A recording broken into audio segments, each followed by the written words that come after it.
You have spent decades building a 401k, maybe more than one. And now you are sitting at 55, 56, 57, staring at account balances spread across 2 or 3 old employers, wondering if any of those dollars are accessible without the IRS taking a 10% bite out of every single withdrawal. You have heard about the rule of 55. You have Googled it at midnight. You have watched a few videos that explained the general concept, but never answered the one question that actually matters for your situation. What happens to the 401k from a job you left years ago? Does the rule apply to that money too? Or are you locked out until 59 and a half no matter what? Here's what I can tell you right now. The answer is more specific than most people realize, and getting it wrong is one of the most expensive retirement planning mistakes I see.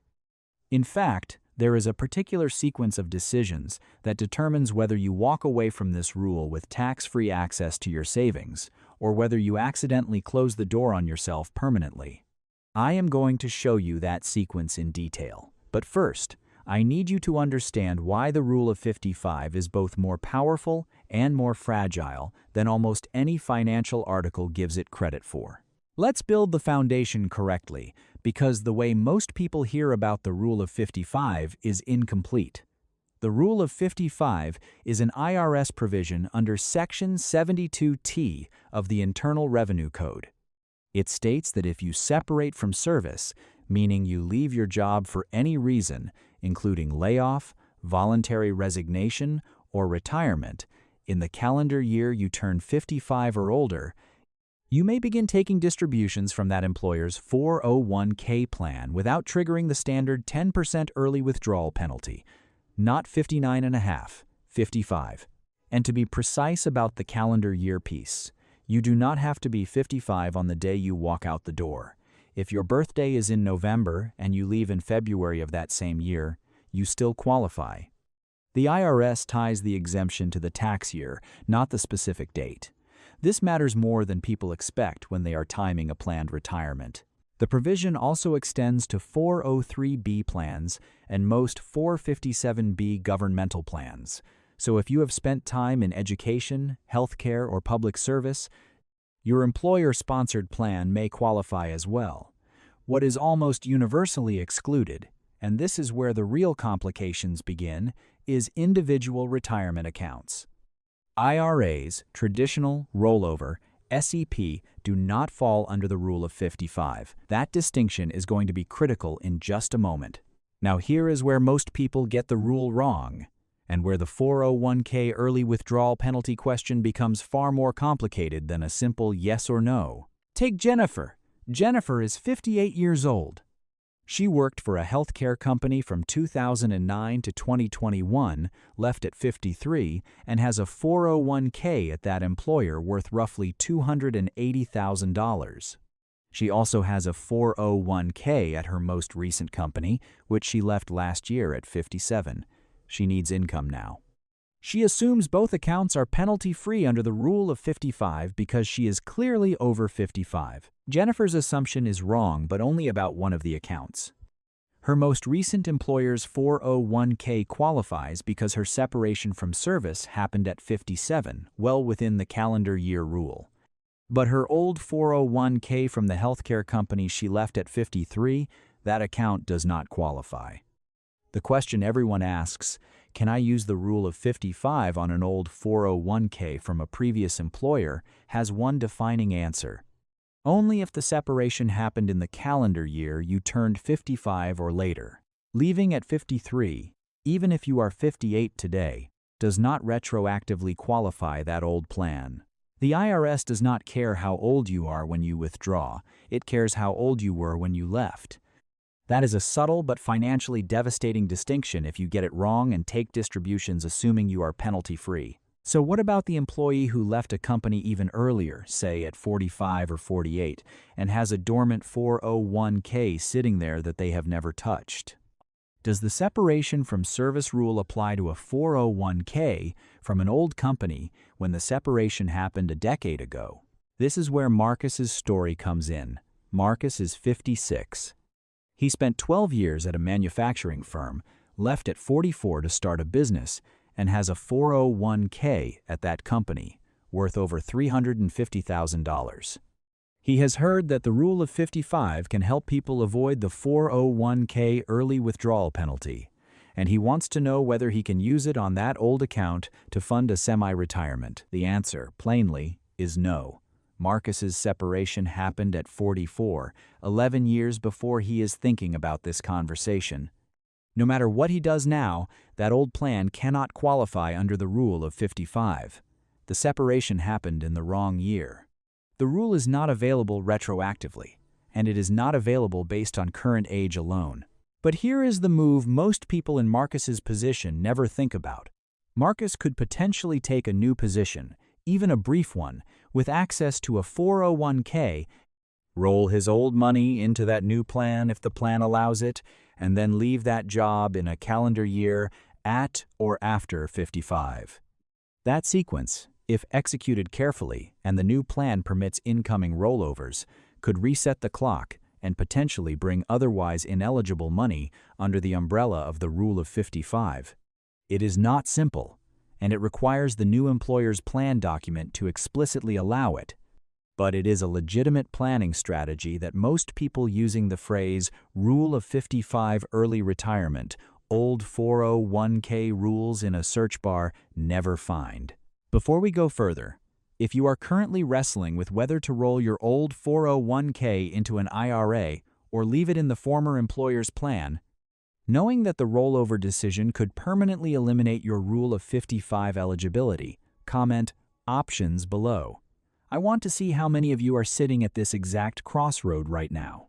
That single decision, IRA rollover versus staying in the plan, has long-term tax consequences that most financial advisors do not spend nearly enough time on, and I want to make sure I am building resources around the specific situations you are actually facing. That rollover issue leads us directly to one of the most consequential mistakes in this entire conversation. When people leave a job and have a 401k, the default recommendation from almost every corner of the financial internet is roll it into an IRA, consolidate, simplify, keep control. And for most purposes, that advice is not wrong. IRAs offer more investment flexibility, lower fees in many cases, and easier management. But the moment you roll a qualifying 401k into an IRA, you lose Rule of 55 eligibility on that money, permanently. The IRA is now governed by the 59.5 rule. There is no exception, no workaround, and no way to undo the rollover once it is complete. This is why the question, does the 10% penalty apply if you withdraw from an old 401k at 55? Depends entirely on whether the money is still inside the original plan or has been moved. If it is in the plan and you separated from that employer in the qualifying year, you may be penalty-free. If it has been rolled to an IRA, the penalty applies regardless. Consider what that means in practice. Withdraw $50,000 from a qualifying 401k under the Rule of 55, no 10% penalty. Ordinary income tax applies, but the penalty exemption alone saves you $5,000 on that single distribution. Across a 4-year bridge from 55 to 59.5, that difference compounds dramatically. Now let's talk about what a real, functional Rule of 55 income strategy looks like, because qualifying is only half the equation. The other half is withdrawing smartly. This is where Sandra's situation becomes the clearest illustration. Sandra left her employer at 55 exactly, in the same calendar year, after a voluntary buyout package. She had $420,000 in that employer's 401k and needed approximately $58,000 per year to cover living expenses until 62. When she planned to take Social Security, she asked her plan administrator one specific question: can I live off my old 401k at 55 without penalty until 59.5? The plan administrator confirmed she qualified, but Sandra did not take a lump sum, and that decision saved her from a tax disaster.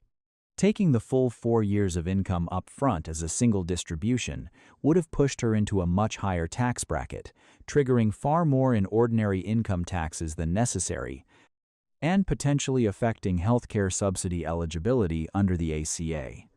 Instead, she set up systematic annual withdrawals, roughly $58,000 per year, keeping her taxable income low enough to maintain ACA subsidies and preserve the majority of her balance for continued growth. The math on that decision, over 4 years, amounted to more than $22,000 in additional tax savings compared to the lump sum scenario. The Rule of 55 gave her the access. Smart distribution planning gave her the efficiency. I want to hear from you directly. What is the one financial hurdle that keeps you up at night between now and age 65? It might be healthcare costs before Medicare. It might be not knowing whether your specific plan even allows penalty-free distributions. It might be figuring out the right sequence, which account to pull from first and why. Drop your specific situation in the comments below. I read every single one, and I am actively using them to build the roadmap for this channel's next series. Your comment might become the framework for the next video. There is one more layer to this conversation that almost no one addresses, and it may be the most important thing in this entire script. The IRS allows the Rule of 55, but your employer's plan document does not have to. Qualified retirement plans have their own governing documents, called summary plan descriptions, and those documents can restrict distributions in ways that go beyond what the IRS requires. Some plans prohibit withdrawals before 59.5 entirely, regardless of separation age. Some allow distributions but require a full lump sum rather than systematic withdrawals. Some permit partial distributions but impose waiting periods. The IRS is not overriding any of that. The plan sets the terms. The IRS sets the floor. This means that before you make any decisions about using the Rule of 55 to retire early or withdraw 401k at 55 from an old job penalty-free, your first call is to your plan administrator, not your financial advisor, the plan administrator. Ask 2 specific questions. Does this plan allow distributions for separated employees under the Rule of 55? And does the plan permit systematic partial withdrawals or only lump sum distributions? Get the answer documented in writing. If the plan does not allow it, your options are limited but not zero. You can explore 72 TSEP distributions, substantially equal periodic payments, as an alternative penalty exemption that works on both IRAs and old 401ks. That structure has its own rules and risks, but it is a legitimate alternative for people whose plans do not support Rule of 55 access. The point is, verify the plan before you make any irreversible decisions. Here is the complete picture in plain terms. The Rule of 55 allows penalty-free 401k early withdrawals for people who separate from service in the calendar year they turn 55 or later. It applies only to the plan associated with that specific separation, not old 401ks from previous jobs where you left before 55, and not IRAs of any kind. Rolling a qualifying 401k into an IRA eliminates the exemption permanently. Your plan document must explicitly permit these distributions. The IRS allowing it is not enough. And systematic withdrawals, rather than lump sums, are almost always the smarter tax strategy once you do qualify.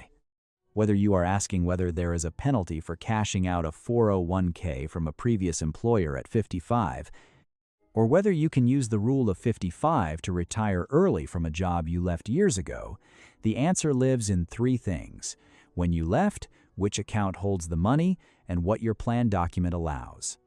If this video helped you close a gap in your planning, whether it was understanding why your old 401k might not qualify, or seeing exactly how a structured withdrawal strategy protects your tax bracket, subscribe. Because the next video is going to answer the question that comes directly after this one. Does your company actually allow the Rule of 55, and how do you check your plan document? That is where most people unknowingly lose their tax advantages, not from bad planning, but from never asking the right question of the right person before making an irreversible move. That video is going to walk you through exactly what to look for and exactly what to ask. You do not want to be making these decisions without it.